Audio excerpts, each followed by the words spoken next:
Capítulo 3. Sabedoria desenvolve Samadhi. Na verdade, no que diz respeito à prática para que o coração se pacifique, se não conseguirmos fazê-lo utilizando o método suave de Parikama, teremos de utilizar o método da intimidação. Devemos pensar, usar sabedoria e procurar a razão pela qual nossa mente está presa. Dependendo da habilidade de nossa sabedoria, seremos capazes de encontrar um truque para subjugar a mente teimosa, até que ela se renda à nossa sabedoria e aceite o que ela diz. Enquanto o coração estiver confuso, não poderá ir a lugar algum.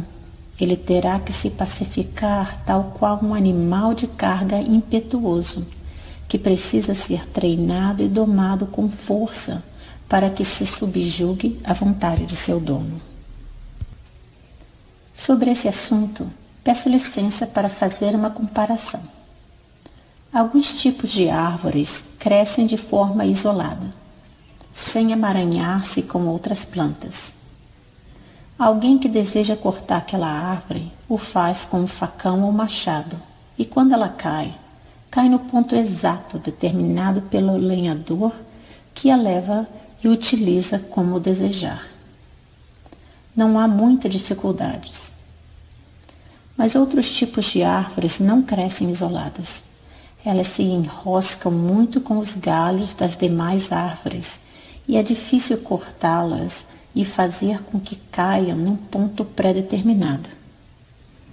É necessário utilizar a sabedoria e os olhos para investigar cuidadosamente o que está prendendo a árvore antes de cortá-la, e cortar também tudo aquilo que a prende. A árvore, então, cai no local determinado e podemos levá-la tal qual desejávamos. O comportamento do nosso coração é igual. Algumas pessoas não têm muitas coisas ao seu redor oprimindo-as e sendo um fardo para o coração. Só usando os parakamas Buddho, Dhammo e Sangho, ou algum outro, a mente encontra paz e frescor e se estabelece em Samadhi. Torna-se um suporte para a sabedoria e o praticante faz progresso com facilidade. O que chamamos de Samadhi desenvolve sabedoria. Mas algumas pessoas possuem muitas coisas ao seu redor oprimindo o coração e têm a característica de gostar muito de pensar. Não é possível para elas ensinarem a mente a alcançar paz e estabelecer-se em Samadhi usando Parikama, tal qual descrito acima. Elas precisam usar sabedoria para raciocinar e cortar a raiz da causa daquela confusão mental. Quando sabedoria conseguir atingir o ponto em que a mente está firmemente apegada, a mente não será capaz de ser mais inteligente que nossa sabedoria, e será capaz de alcançar paz e firmar-se em Samadhi. Portanto, pessoas desse tipo devem treinar a mente a alcançar Samadhi usando sabedoria. O que chamamos sabedoria desenvolve Samadhi, de acordo com o título que demos a esse capítulo. Quando Samadhi surge graças à força da sabedoria, logo em seguida, esse Samadhi se transforma em suporte para que sabedoria tenha mais força e, no final, caia de volta no padrão original de Samadhi desenvolve sabedoria. Aqueles que desejam educar o coração para que ganhe inteligência e consiga acompanhar os truques das kilesas, não devem se apegar às escrituras a ponto disso virar uma fonte de kilesas, mas ao mesmo tempo não abandone as escrituras a ponto de se achar mais sábio que o Buda. Ambas as atitudes são contrárias à intenção do Buda. Quando estiver praticando Samadhi, não se interesse pelas escrituras, pois isso é enviar a mente ao passado e ao futuro. estabeleça-as no momento presente, ou seja, logo em frente a si, focada somente com o aspecto do Dhamma que está utilizando como objeto de meditação. Se houver alguma questão presa na mente, que você não consegue decidir se está certa ou errada, espere até encerrar a prática de meditação para então investigar e comparar com as escrituras. Mas é errado ficar verificando sua prática toda hora, pois isso se transformará no tipo de conhecimento que não nasceu da prática. Não serve. Em resumo, se o coração consegue se pacificar utilizando um objeto de samatha, usando um aspecto do Dhamma como parikama, então utilize aquele parikama. Se for necessário usar diversos recursos de sabedoria para lapidar o coração, então utilize a sabedoria como supervisora para que o coração alcance paz. O resultado final de ambos os métodos é paz, sabedoria e luz, que surge daquela paz.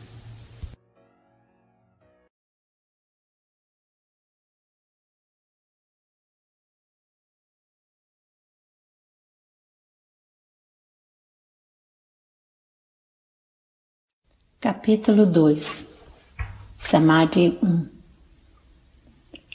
Todos os kamatanas dhammas são cercas que coíbem a impetuosidade do coração. O coração que não possui kamatana controlando exibe impetuosidade, não importa a idade, tanto as crianças pequenas, os jovens e os velhos, os pobres e os ricos, as pessoas inteligentes e as pessoas tolas, as pessoas de classe alta, baixa ou média, as pessoas cegas, surdas ou de boa visão e audição, os que possuem defeitos físicos, aleijados e assim por diante, infinitamente. Dentro do Buda Sasana, chamamos isso de pessoa que ainda está na fase da impetuosidade do coração. Elas não possuem esplendor em seus corações, não conseguem encontrar felicidade. São deficientes em felicidade do coração. Quando morrem, perdem tudo. Tal qual uma árvore que possui inúmeros galhos, flores e frutos. Se a raiz for danificada ou a árvore for derrubada, aquele esplendor e o benefício que a árvore provia desaparecerão. Mas diferente do caráter de uma pessoa, o tronco ou os galhos de uma árvore talvez ainda possam ser úteis de outras formas. A consequência da impetuosidade do coração, que não é protegido pelo Dhamma, é a incapacidade deste de encontrar felicidade, não importa a época. Mesmo que haja felicidade causada por essa impetuosidade do coração, ainda assim é uma felicidade que tem como consequência o aumento dessa mesma impetuosidade, de forma que o coração ficará ainda mais audacioso naquilo que é ruim, ao invés de ser uma felicidade que traz real satisfação. Samadhi é paz ou firmeza do coração e, portanto, é inimigo dessa impetuosidade que se recusa a tomar o remédio, ou seja, kamatana. Aquele que deseja eliminar a impetuosidade do coração, que é inimiga de todos os seres há tempos imemoriais, tem que ir contra a vontade do seu coração e tomar o remédio kamatana. Tomar o remédio significa treinar seu coração, utilizando o Dhamma sem deixá-lo ir de acordo com suas inclinações, que costumam tomar essa impetuosidade como amiga. Devemos utilizar o Dhamma para controlar o coração.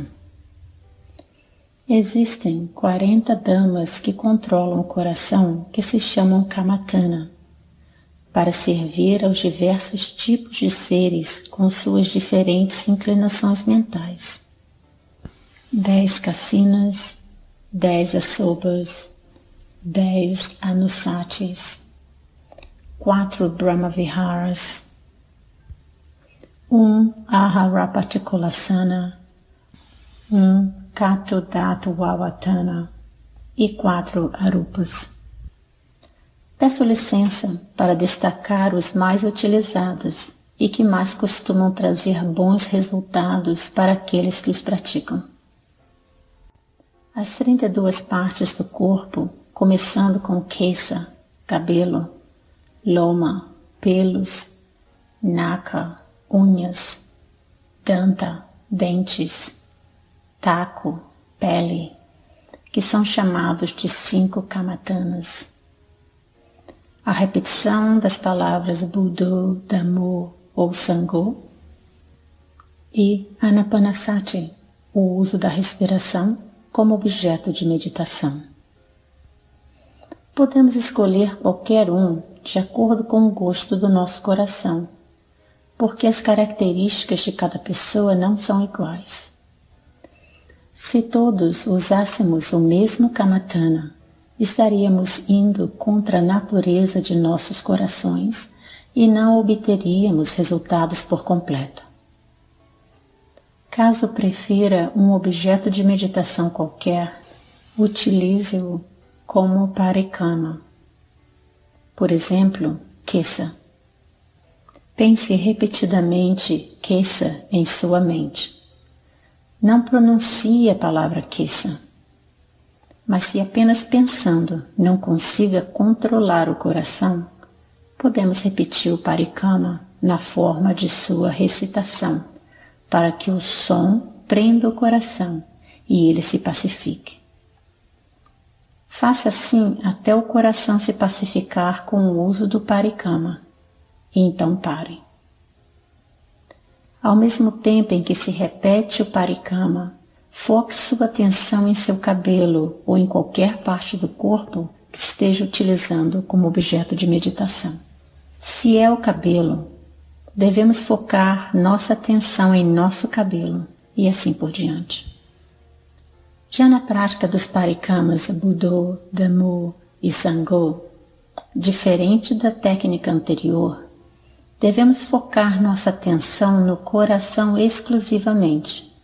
Ou seja, mantenha o parikama Buddho em contato constante com o coração, até que Buddho e sua consciência, seu coração, torne-se um só. Mesmo que prefira utilizar Dhammo ou Sangho, pratique mantendo o parikama em contato com seu coração, até que Dhammo ou Sangho se unifique com ele, da mesma forma que foi citado em referência a Buddho. A prática de Anapanasati é usar a inspiração e expiração como foco do coração, tendo sati focada na inspiração e expiração. Quando começamos essa prática, devemos focar sati na ponta do nariz ou no céu da boca, pois são lugares onde há contato suficiente com o ar para que sirvam como alvos.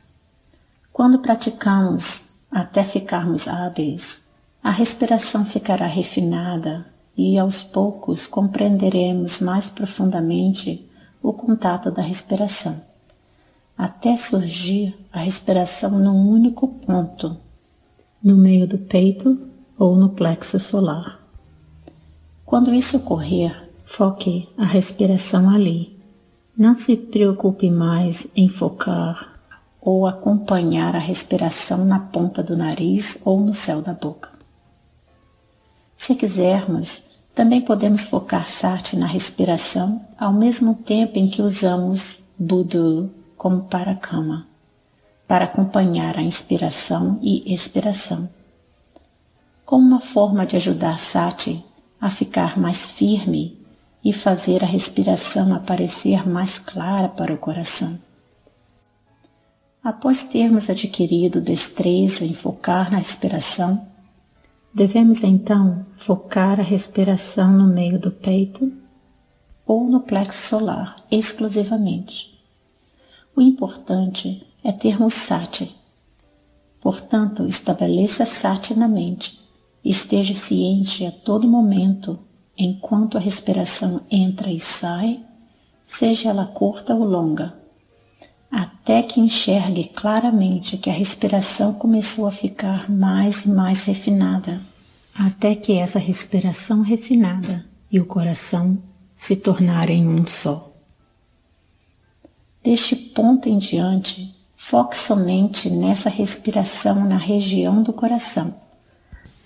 Não precisa se preocupar com qualquer parikama, porque focar na inspiração e inspiração, curta ou longa, e mesmo o parikama, serviam apenas para que a mente alcançasse esse refinamento. Quando a respiração chegar ao ápice do seu refinamento, surgirá luminosidade na mente, haverá frescor, paz e felicidade, e estaremos cientes da mente exclusivamente, sem nos envolvermos com qualquer objeto mental. Ao final, nos desprenderemos mesmo da respiração, e naquele momento não haverá preocupação alguma, pois é como se a mente largasse um fardo. Haverá ciência do coração apenas, exclusivamente. Isso é estar unificado. Ekagataramana. Esse é o resultado que recebemos da prática de Anapanasati. E saibam que nas demais formas de Kamatana, os praticantes obterão esse mesmo resultado. O uso de um parikama é um recurso para controlar o coração utilizando o sati, que gradualmente pacificará a impetuosidade dele. Surgirá paz no coração, haverá um único objeto mental, ou seja, estaremos cientes apenas da mente livre de toda a confusão. Nada virá nos perturbar e fazer o coração se inclinar em qualquer direção. É uma felicidade do coração exclusivamente, livre de qualquer fabricação ou alteração. Só isso já será suficiente para que o praticante veja algo fantástico em seu coração, algo que nunca experienciou antes, que é uma felicidade mais profunda que qualquer outra que já tenha experimentado. Para alguns que praticam utilizando um parikama, é possível que em seu coração surja uma imagem do parikama. Por exemplo, uma imagem do cabelo, pelos, unhas, dentes, pele, carne, tendões, ossos e assim por diante. Pode surgir em seu coração como se víssemos com nossos olhos. Quando isso ocorrer, foque sua atenção naquela imagem até que ela fique clara em seu coração e permaneça por muito tempo. Quanto mais fixa no coração ficar a imagem, melhor. Quando a imagem estiver perfeitamente fixa em seu coração, utilize investigação. Olhe o objeto daquela imagem como sendo algo sujo e impuro, quer seja uma parte interna ou externa do nosso corpo. E então, separe as diversas partes individualmente ou em grupos, dependendo de sua característica. Por exemplo, um amontoado de cabelos, um amontoado de pelos, um monte de carne, uma pilha de ossos, etc. Em seguida, visualize-os apodrecendo, sendo cremados, sendo devorados por abutres, corvos ou cães.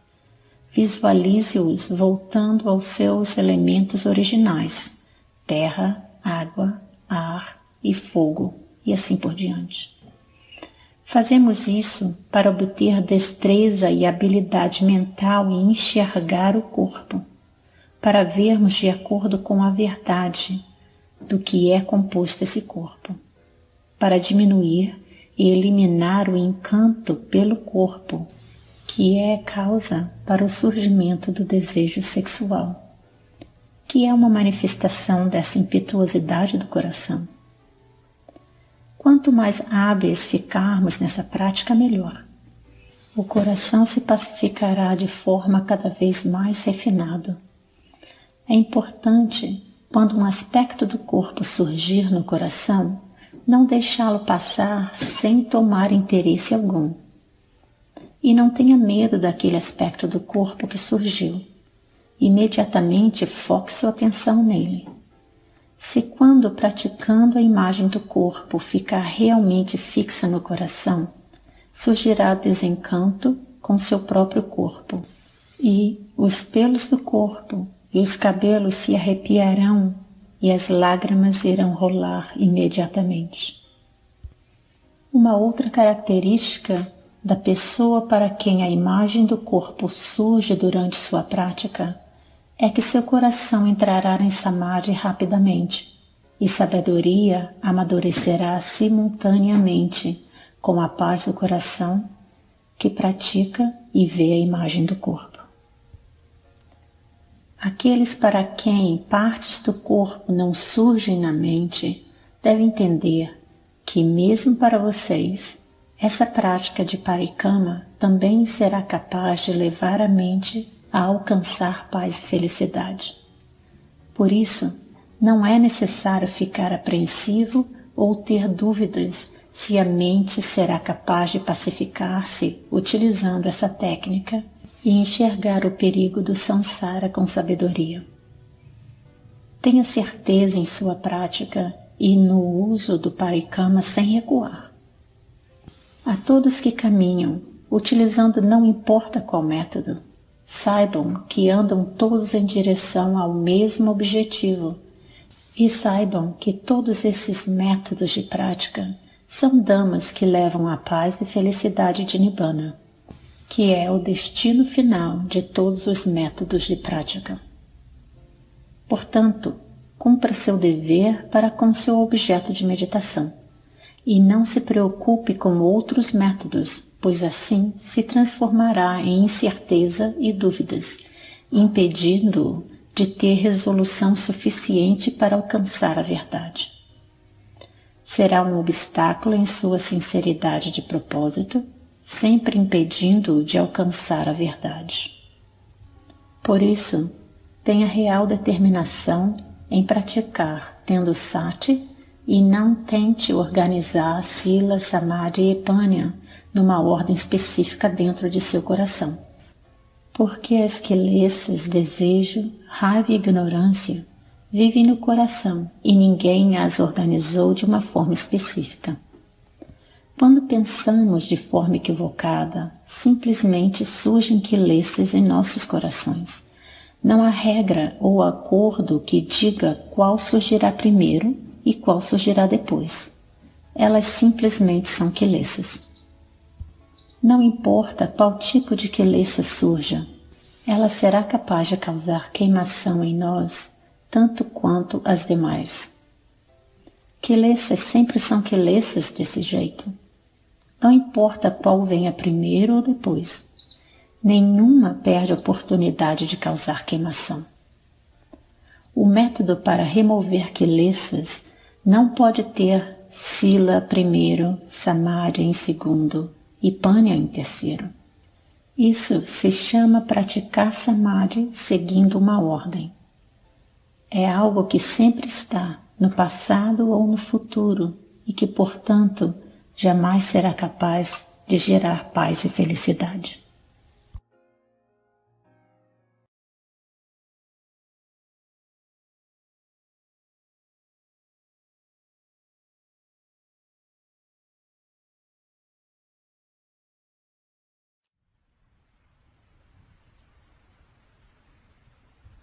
Sabedoria desenvolve samadhi. Este livro é composto de 5 capítulos. Sila, Samadhi 1, Sabedoria desenvolve samadhi, Samadhi 2 e Sabedoria. Primeiro capítulo. Sila. Sila é o cercado que limita a impetuosidade do corpo e da fala. mas é o coração quem tem que responder pelos trabalhos e resultados das ações deles. Aqueles que não têm sila, limitando essa impietuosidade, são indivíduos que a sociedade das pessoas de bem condena e não recebem a confiança da sociedade em geral. Uma sociedade ou mesmo um ambiente de trabalho não estão seguros por muito tempo se houver uma pessoa sem sila, sem o pudor de agir de forma ilícita em meio àquele grupo.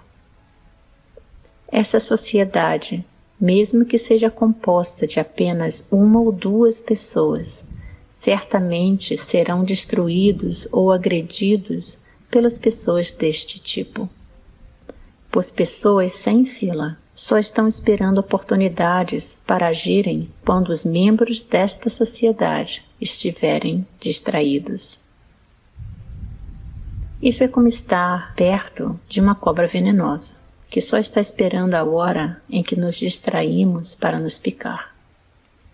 Portanto, sila é um dhamma que protege o mundo para que haja felicidade sem a presença da desconfiança e incerteza que nascem quando não podemos confiar uns nos outros. E isso é algo que ninguém deseja, pois gera sofrimento e dano em muitas áreas da vida. Existem várias formas de sila que são observados conforme o tipo e estilo de vida de cada indivíduo. Desde os 5, 8, 10 preceitos até os 227 preceitos. Os 5 preceitos são essenciais às pessoas não monásticas com envolvimento em vários níveis da sociedade, pois sila é o que garante sua integridade e a integridade dos demais ao deparar-se com os ganhos e perdas que podem ocorrer no ambiente de trabalho e na sociedade como um todo. Se uma ou duas pessoas observarem regularmente os 5 preceitos em qualquer ambiente de trabalho em que estejam, seja uma empresa, uma loja ou no governo, poderemos observar que aquelas pessoas que observam os 5 preceitos serão muito estimadas e receberão confiança das pessoas daquele ambiente de trabalho durante todo o período em que estiverem ali. Em qualquer lugar que estejam, receberão sempre estima e respeito, porque ter sila é sinal de que aquelas pessoas têm o Dhamma sempre em seus corações, tal qual o gosto inerente de um elemento está sempre presente nele. Da mesma forma, aquele que tem Dhamma também possui sila. E quando esta pessoa quebra um dos preceitos, naquele momento, essa pessoa não tem Dhamma. Isso porque o Dhamma diz respeito ao coração e sila diz respeito ao corpo e à fala. Quando o corpo e fala se movem na direção correta ou incorreta, mostram a disposição do coração, que é o líder, o responsável por tudo aquilo. Se o coração tem Dhamma, atos e falas serão necessariamente limpos, livres de máculas, sempre que agimos e falamos. Portanto, ter corpo e fala limpo e coração munidos de sila, tal como respeitam o Buda e os Savakas. Portanto, podemos ver que sila é algo bom e belo, é algo que o mundo sempre deseja em todas as épocas. Nunca sai de moda, sendo sempre muito valioso. Uma exceção a essa regra ocorre quando sila é corrompida de seu estado natural e entra no sistema de religiões e costumes, que vão se diversificando de acordo com o gosto do país, classes sociais e diferentes culturas. Isso faz com que sila se transforme num aspecto de nacionalidade, classe e cultura, de acordo com as preferências daquela religião, e passa a ser utilizado como ponto de referência para criticar e elogiar as pessoas. Mas quando não é corrompido, sila é uma qualidade que leva ao desenvolvimento, não importando a época. desde que as pessoas deste mundo ainda estejam interessadas em usá-la como ferramentas para corrigir seus atos, falas e coração. Para vermos isso facilmente, basta notarmos que em qualquer época em que surge confusão e distúrbio no mundo, a causa é o mundo começar a ficar defeituoso em Sila. Se não se apressarem a voltarem ao caminho de Sila, não demora muito e o mundo vai explodir com força total. E por todo o mundo, mesmo os poderosos, não serão capazes de evitar serem derrubados por este colapso. Especialmente na família, se Sila não for a fundação de nosso comportamento, mesmo marido e esposa não conseguirão confiar um no outro. Surgirá a desconfiança de que nossos parceiros possuem um amante, o que causa destruição da união da família e até mesmo perda de riqueza material. Só isso já é suficiente para causar dor e queimação no coração. Mas isso não para aí. A pessoa não consegue comer ou dormir direito. O trabalho que é o ganha-pão é afetado. Como também as crianças pequenas acabam sendo prejudicadas por essa situação. Quando aquela família começa a destruir sua Sila, especialmente através deste tipo de comportamento que acabo de citar, com certeza tudo aquilo que antes era confiável se transformará num incêndio. Tal como uma panela de água, quando atingida por algo que a derruba, a água que estava contida ali se espalha em todas as direções. Portanto, Sila é necessária ao mundo na mesma medida em que este mundo ainda deseje progredir. Ninguém pode negar a verdade de Sila, que é algo que sempre esteve presente neste mundo. Para Sila ser Sila, não é necessário receber de monges ou de ninguém como uma cerimônia em templos ou lugar nenhum. Basta a pessoa cuidar do que é bom e belo em seu comportamento, fazer somente coisas boas para si mesmo e para as demais pessoas, e evitar fazer coisas que sejam inimigas do que é bom e belo em si. Só isso já é suficiente para podermos dizer que aquela pessoa possui Sila em si mesma. Frequentar lugares onde hajam pessoas sábias, ouvir e fazer perguntas a eles ou elas, e então começar a agir de acordo com o que foi ensinado, é suficiente para que Sila nasça em nós, e com isso nos transformamos em pessoas que possuem suficiente Sila para cuidar de nós mesmos, da nossa família e de nossa sociedade, de forma que não haja suspeitas e desconfianças dentro da nossa comunidade. Se os leigos simplesmente praticarem os 5 preceitos, mantendo seu comportamento dentro dos limites de Sila, estes serão capazes de criar bem-estar para si e para sua família. Já os 8, 10 e 227 preceitos são derivados dos 5 preceitos e oferecem refinamento maior para aqueles que querem praticar um nível de Sila mais elevado. Os limites de modo de conduta e o nível de dedicação requeridos são diferentes dos presentes nos 5 preceitos e aumentam progressivamente nos 10 e 227 preceitos. Resumindo, todas as formas de Sila são um bem valioso para conter a impetuosidade do nosso comportamento corporal e verbal, em gerar frescor e bem-estar para aquele que pratica de forma correta, e é algo indispensável a todos aqueles que querem se tornar boas pessoas. Mas as pessoas ruins não veem nisso algo indispensável, pois não querem ser boas pessoas como o resto do mundo deseja. Apenas esperam uma oportunidade para destruir a felicidade alheia e causar sofrimento no mundo sempre que tiverem oportunidade. Podemos notar em nossos animais domésticos que eles possuem uma pequena aura de dama dentro de seus corações e de suas ações. quanto mais os humanos, que são os verdadeiros donos de Sila por direito. Aquele que tem Sila como fundação para o seu comportamento e ações, além de ser uma pessoa que traz conforto e inspira confiança, recebe o apreço de todos, em todas as épocas, e ainda é uma pessoa que tem bem-estar dentro de si, tanto hoje como no futuro, tanto nesta vida como em vidas futuras.